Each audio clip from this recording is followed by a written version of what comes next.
After opening up at home with a series win against Cleveland, the plucky little band of Mariners set out on their first road trip of the season and promptly got punched in the nose with a blowout loss in San Francisco, a cold and miserable slog through Minnesota's frozen tundra, and then showed up in Kansas City, where the weather wasn't much better but the team was supposed to be worse.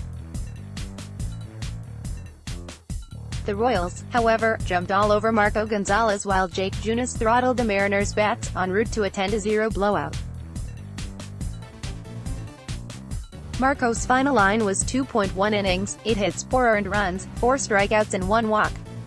It was a disappointing performance from the young lefty, who had showed so much promise during the spring and was coming off a strong outing, 6.1 IP, 6.3 ER, against San Francisco. Marco was still at the time very much an unproven commodity. Questions persisted about how many times he'd be able to go through the order, how well that surgically repaired elbow would hold up, if he was going to revert to the afterthought pitcher he was in Street. Lewis, a bullpen arm shuttling back and forth between AAA and the big club. When he landed in Seattle, Mariners fans decried his lack of options compared to the young, promising slugger he'd been traded for, Seattle's lone prospect of national note in Tyler O'Neill. His disastrous outing against the Royals was followed by 2 other performances where he failed to make it to the 6th inning, even as his peripherals looked good. Strikeout numbers couldn't hold, analysts said.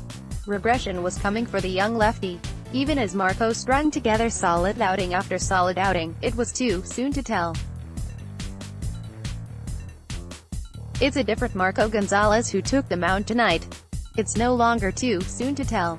Marco's numbers have settled right in around those of a mid-rotation starter. He'll still get lit up at times. Again, despite his age, Marco is still going through a series of firsts. First time starting in Yankee Stadium. First time starting at Fenway. He's 10 innings shy of another first, his first time pitching 100 innings in a season at the MLB level. Tonight Marco collected another first complete game in MLB.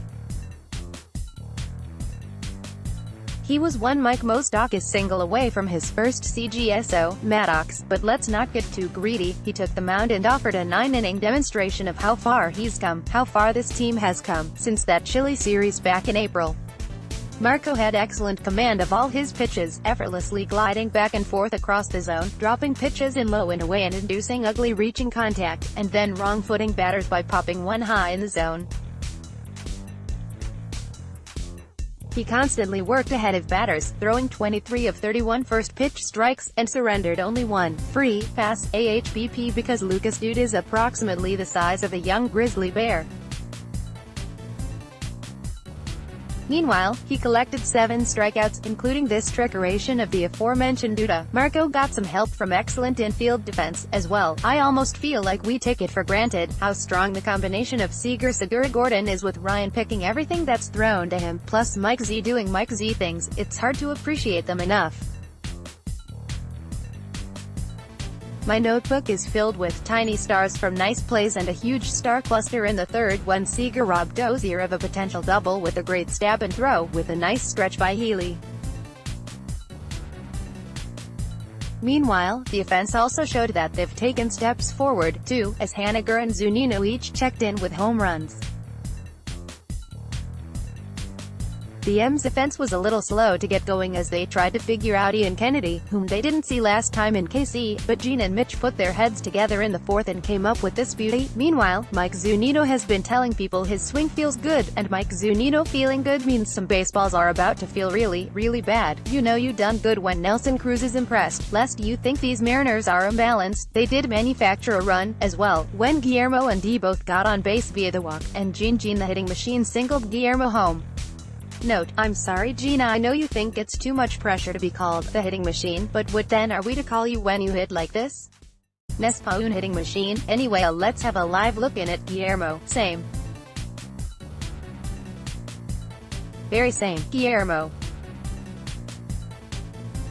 Asterisk programming note, tomorrow night is the much-anticipated turn-ahead-the-clock night, and I am thrilled to tell you that Amanda, who was in attendance at the original TATC night, will be recapping it for you. So make sure to tune in for that recap, because if I know Mandy, it's going to be chock full of historical tidbits and interesting things.